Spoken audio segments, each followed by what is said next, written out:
And welcome back to your invitations for this lesson. In some respects, this is just kind of like a repetition of what I added to the very end of the last lesson, but it's really important to reiterate for you as a coach now. So, obviously, that was the advice for the client. But as with so many things in Mind Map Mastery, right, I'm not just hoping for you to intellectually understand an idea and say, oh, yeah, got it, and move on to the next thing. I really want you to live out the ideas, to really experience them for yourself and to see the kind of impact they're having on your life. So that when clients are going through the same process in their own lives, first off, you can speak with some authority on the subject.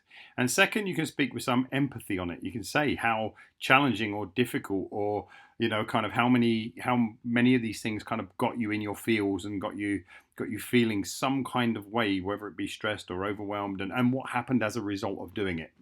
I can't tell you the amount of times I've been able to win clients over, if you want to put it that way, by explaining to them the challenges that I faced in employing some of these things, and yet, and including some of the resistance. I really didn't want to do that. I thought I got it. I thought I already knew that well enough that I didn't have to do it.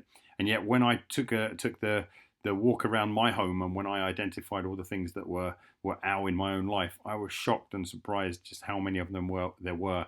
And when I actually did that work, these are the specific impacts.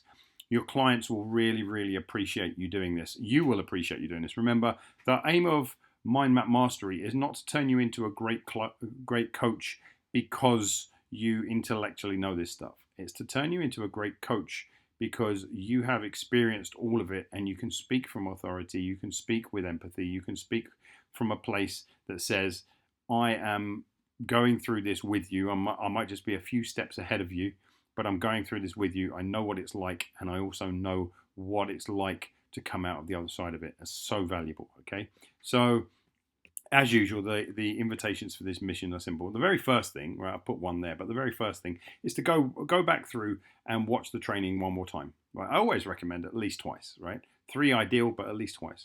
Next, go room to room in your home assessing all the out elements, just like I did in the training, right? Just like I mentioned in the training. Go through your home.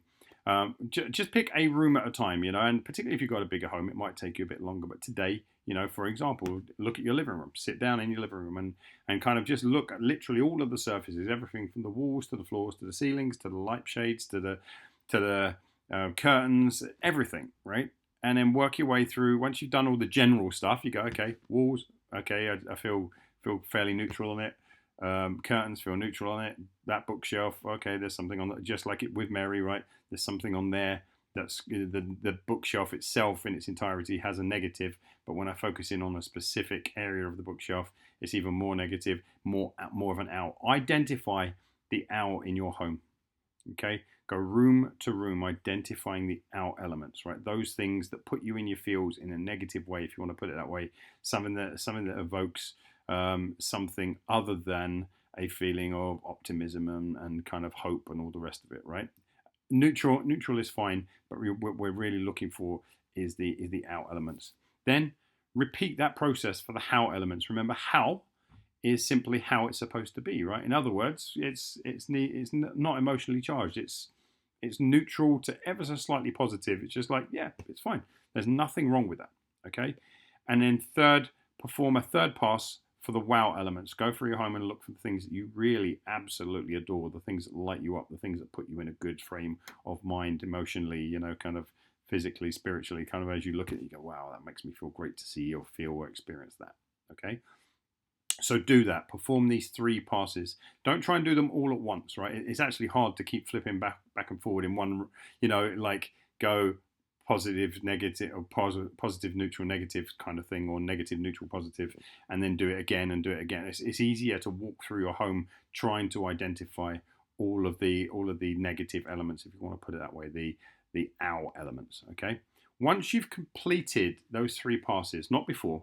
Once you've completed them, create a plan for removing as many of the ow elements as possible and as quickly as possible too, right? So the good thing about the removal of an ow element is it's very rarely about having to go and buy something, for example. I mean, obviously, if you've got a massive broken window, or you've got a kind of spilt paint all over the rug or something like that, It might have an element of buying something or repairing something, but most of the time the owl elements are really just about removing something. It might be rolling up the paint spilt rug and getting rid of it, or it might be kind of removing the urn to the garden. It might be removing the book from the bookshelf, or taking down a piece of artwork, or any number of things. So, again, I don't want to prime you too much. I want you to make your own discovery as to what the owl elements are, right? But remove them, as many of them as possible, as quickly as you possibly can. And then, in theory, this should bring you to a place where your home is just in a much more neutral place. It might not be the dream home. It might not be the one that really lights you up and inspires you, but it certainly doesn't pull you down into the depths. Okay? Once you've done that, identify what can be done to start adding small elements of wow to any how items you've discovered, right? So you did your how assessment. You go, right, these things are all perfectly okay. There's nothing particularly horrible about them, and I feel fairly neutral to them or slightly positive. But here's what I could do, right? It might be to do with the way that you stack your plates in your cupboard. It might be to do with the way that you kind of rearrange the books on the bookshelf. It might be to do with kind of how you better present the ornaments or pictures or photos or something in your home, right?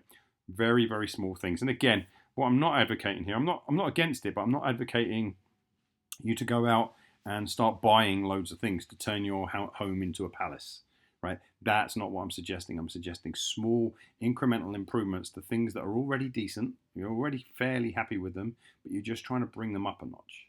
And try and think, always in the first instance, try and think about ways that you can bring them up a notch, not by kind of having to spend loads of money on them, but by maybe repositioning them, changing their location in the home, changing the lighting that's on them, changing like how they're prioritized in terms of what people see and feel and experience when they come into your various rooms, and most importantly, what you see and feel and experience. Remember, this isn't.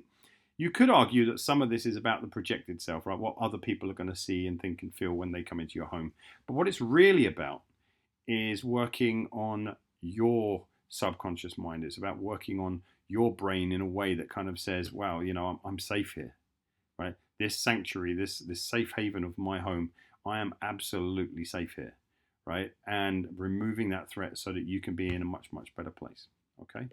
So once again, don't jump ahead or think you've intellectually got this, right? Yeah, as a coach, yeah, I know intellectually this isn't difficult to grasp, right?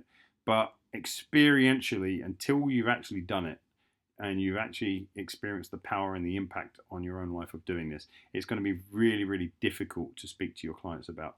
And they can always kind of tell, like when you're bullshitting, when you're trying to share something with them that hasn't really had any impact on your life, that you haven't really even employed, they can always tell, right? Here's the thing, you will never really know the value of this unless you personally do it, okay? So my invitation here is for you to go and do this, right? And again, remember, go back and watch the main training video at least once more and you'll be good to go. Hope that helps, and I'll speak to you in the next one. Take care.